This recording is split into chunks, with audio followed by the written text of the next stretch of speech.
So that call actually made me think of a question. How often do you get confessions that have to do with people's religious upbringing or the shame that comes along with that? Or, I mean, obviously the shame is kind of sprinkled over all of it, but to do with maybe some abuse that they went through or some type of experience they had specific to that type of environment. I think there's a few confessions like that every show. There's also submissions that come in about that. So there was a confession at this last show about being sexually assaulted in the military, and she hasn't had sex where she feels like someone is having sex with her and not with her vagina. And yeah, we got an email from somebody after the show who just said, that she was in a repressed as fuck home, and being able to go to the show is very healing for her. I don't know that she's ever confessed anything, but to be able to hear other people's confessions and hear people's stories has been able to open herself up to other possibilities and experiences for herself, and also just understanding everybody's relationship to sex and how they came to get to where they are.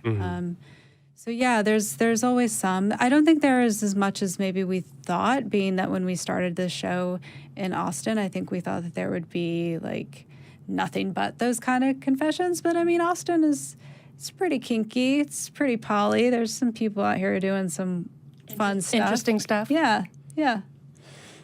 Yeah, I mean, to that point, like I maybe it was 6 months or a year ago, I know Adam Maurer stood on stage and talked about just being kind of repressed as a child and these different things, and particularly about church and all of this. And it was incredible watching a story that looks so much like mine on stage. And I'm sure that's something that a lot of the audience relates to. But, I just had to go up and hug him afterwards and be like, thank you for speaking so I didn't have to. I'm not maybe ready yet. I'm so glad to hear it coming from your mouth. We'll talk after. Yeah, I mean, it is incredible, right? I mean, especially that was his St. Adam the Sissy piece. Like he had the Virgin Mary shirt and then like a crown on. Yeah, it was in like a full Greek god drag situation. I don't know how to describe it, but it was delightful. Yeah, it was kind of this Virgin Mary, but also crown and shorts. There was like jean shorts and heels too, which is like such a killer combination that I think is hard to pull off. Anyways, yeah, it was and that was a story he'd been wanting to figure out how to tell, and he was like, I think I'm ready. I think I'm ready to do it. And how do you feel for those stories where it's a long time coming, where you said, some people you start at one point and it might take a while before they finally can get it out. For those that take a while, do you feel a certain amount of liberation with them when they are finally able to get that story out there? Oh, yeah. I love it. It's so cathartic. I think because it's something also that we, the producers, do. So I should preface any of the things that I've said about pushing the performers. It's something that I do for myself and the people that I work with on the back end of my stories. I know how difficult it is, but I also know how beautiful it is to come out on the other side and to feel like you've shared something of yourself, and the audience is there to catch you. And it's a really nice audience to perform in front of. They are there for you. They are rooting for you. They want you to succeed in whatever it is. If you're telling a story about having sex for the first time, or, an attempted suicide, there's some sort of sexuality that's coming in these stories that are like heavier or lighter, that we, the audience, want to see you succeed at. Yeah. Well, That's very hard to follow up on. It's really lovely to hear. But I really did want to ask about the ASL interpreters. Yes. They have become seemingly this really big part of the show. And I can only imagine that started off as, hey, let's get some access. Let's make this available to more types of people. And now it feels like they're a huge part of what y'all do. What was that process like? They are. They aren't. I mean, they are. They're there to make the show accessible. Mm-hmm. So we have had interpreters there pretty quickly from the beginning, and it has then grown to really, Mandy Chase Wolf is the person who really leads it, and really working with the performers very closely to make sure that it's interpreted. So, something that we say in the show is that the interpreters are there to do a job. They're there for the deaf and hearing impaired, or hard of hearing, I should really say. So they're not really there for the hearing audience. Right. But the first it's not time, meant to be an interpretive dance. Yeah, but the first time anyone comes to the show, their first comment is the interpreters, oh my God, which is like, yes, they are so well done in their work. They work really, really hard, but they're not really doing it for the hearing audience. It's like an added bonus that we get to participate in that. They work so hard because they are devoted to making the show accessible, and to making sure that the language of a lot of things that we're talking about in sexuality are translated correctly. And so that is something that has a lot of work has gone into making sure, again, kind of when we're saying sex, what are we meaning when we're saying sex? Mm-hmm. So when it's a trans person on stage saying sex or fucking, what does that look like? What are they actually meaning when they say that? So it's kind of like another editor in some way of asking the performer, like, what do you mean when you're saying that? And a lot of the language isn't there. I mean, a lot of just in the English language, we're changing the way that we talk about gender and people who are transgendered. It's so individualized, and so there isn't one way to talk about it. So they are an intrinsic part of the show, but I just always have to say that they're there for the deaf. Yeah, and I really value that, not wanting to, I guess, other or in some ways even fetishize what they're bringing to the show. I would say that having not been to a show, but now I really want to, it sounds to me like they are doing their best to not only translate the words, but to translate the emotion and to translate the story as a whole. Yes. I think that's what's so vivid about it is the fact that it is rehearsed. It's not just on the fly, and there is that communication and that demonstrativeness.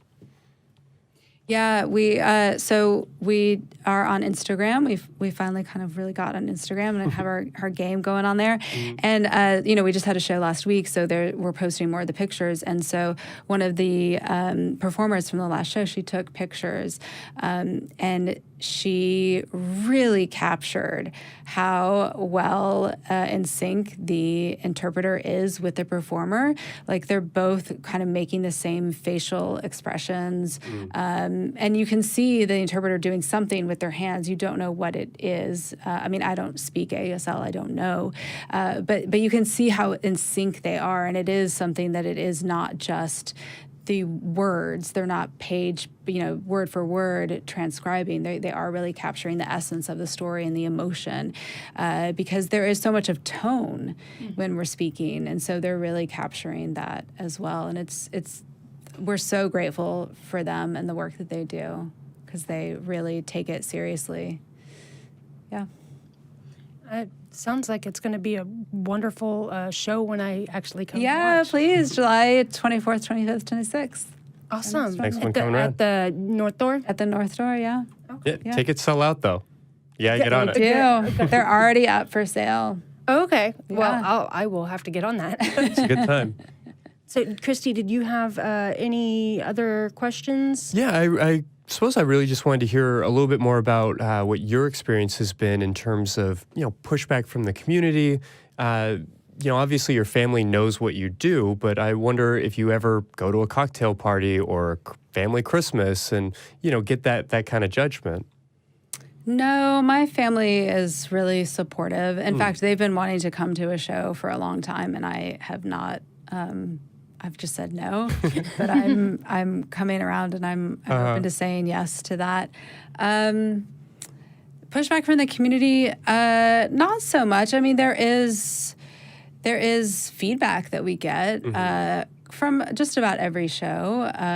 Somebody who didn't like a piece and they want to tell us why, or they didn't feel like it was appropriate for bedpost, or and then that calls to question, like, well, what is bedpost confessions? I think who gets to define that, right? And I think because there is a community that has backed it, that there's ownership. People feel ownership to the show. Possessiveness of it. Yeah, and they're like, this is not the story that I wanted to hear tonight. And it's like, well, then we can't, it's not just curated for one type of experience. We're always looking for we always want one story of the show to be a little bit more challenging to hear. And otherwise, there's been a lot of feedback from the deaf community, and there's been Mandy has really worked with the deaf community to get feedback and talk with them. And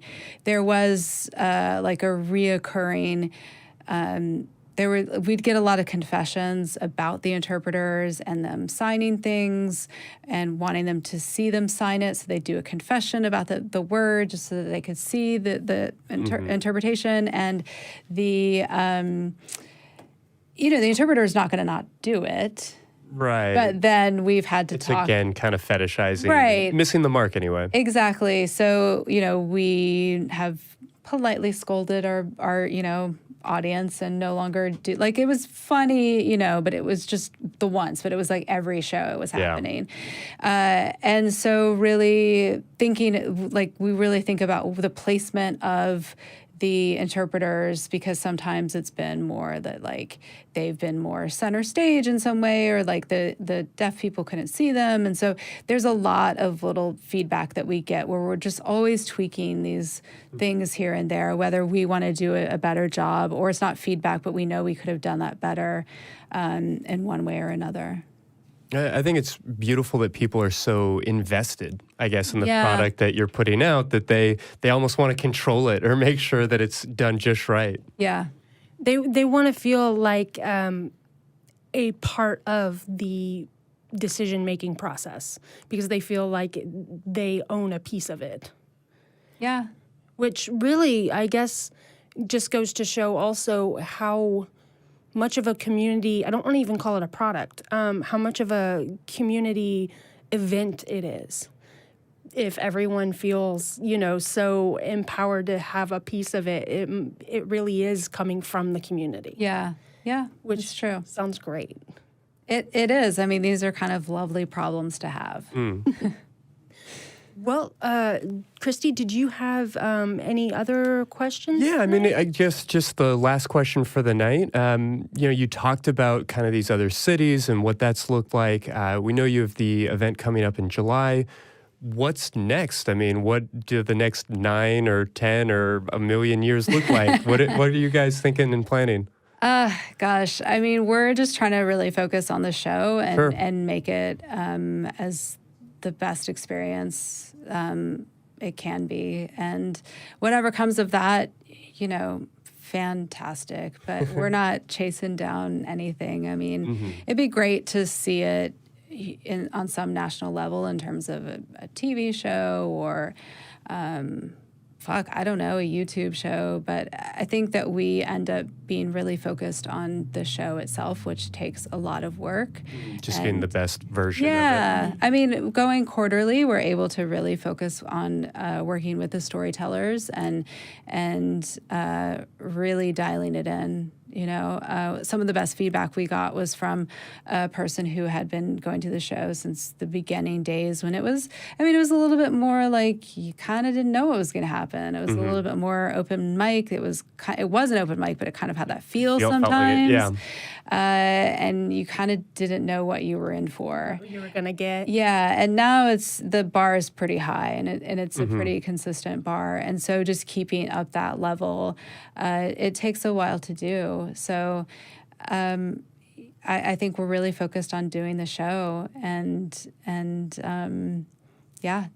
doing confessions and holding space for the community. And I'm just pretty psyched that I actually have the ability and energy to keep up an Instagram profile. Yeah. Yeah, I can't even imagine, because I can't figure out Facebook, so. But that's my problem. I hear it. It's a lot to keep up with. Yeah.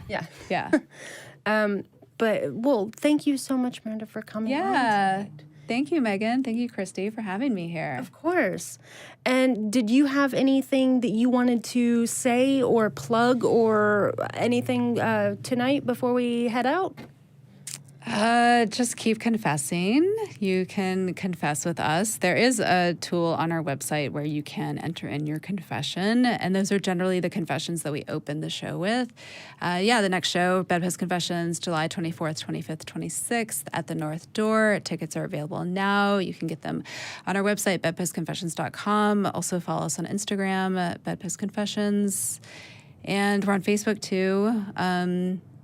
And we have a Twitter account, but we're not really dealing with that anymore. So we've moved on. It's Instagram yeah, now. It is. It's lovelier to have a visual of the show. So I'm really enjoying curating Instagram. And then, we have the swag out. So all these ways that you can connect and confess and be a part of this prompt of confessing.